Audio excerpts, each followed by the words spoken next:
একজন হাইকোর্টে ধাক্কা খেয়ে চিকিৎসার জন্য বিদেশ যাওয়ার অনুমতি পেতে ফের সুপ্রিম কোর্টের দ্বারস্থ হলেন। অপরজন সুপ্রিম কোর্টে সাময়িক স্বস্তি পেলেও ধাক্কা খেলেন হাইকোর্টে। প্রথমজন ডায়মন্ড হারবারের সাংসদ অভিষেক বন্দ্যোপাধ্যায়, দ্বিতীয়জন তাঁরই আত্মসহায়ক সুমিত রায়। সম্প্রতি চিকিৎসা করাতে বিদেশ যাত্রার অনুমতি চেয়ে আবেদন করলেও অভিষেক বন্দ্যোপাধ্যায়ের আর্জি খারিজ করে দেয় কলকাতা হাইকোর্ট। সুপ্রিম কোর্টে দ্বারস্থ হন ডায়মন্ড হারবারের সাংসদ। সর্বোচ্চ আদালত কলকাতা হাইকোর্টে সেই মামলা ফেরত পাঠিয়ে দেয়, কিন্তু সেখানে ফের ধাক্কা খান Abhishek Bandyopadhyay. SSKM medical college হাসপাতালে চোখের চিকিৎসা করানোর পরামর্শ দিয়ে মামলা খারিজ করে দেয় আদালত। বিচারপতি সৌগত ভট্টাচার্য বলেন, অভিষেক বন্দ্যোপাধ্যায়ের বিরুদ্ধে প্রায় 16টি মামলা আছে, তাতে যদি কালকে নোটিশ পাঠিয়ে হাজিরা দিতে বলে তখন কি করবেন? এই প্রেক্ষাপটে এদিন ফের হাইকোর্টের সেই নির্দেশকে চ্যালেঞ্জ করে সুপ্রিম কোর্টের দ্বারস্থ হলেন অভিষেক বন্দ্যোপাধ্যায়।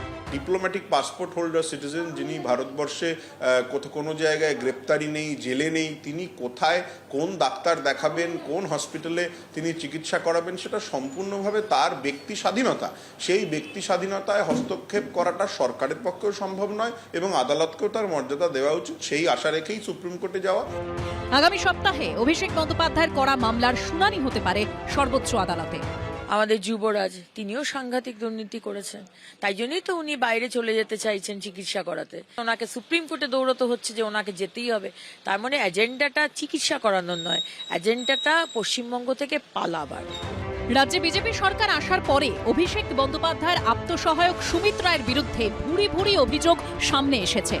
জামিন অযোগ্য ধারায় একাধিক থানায় দায়ের হয়েছে এফআইআর।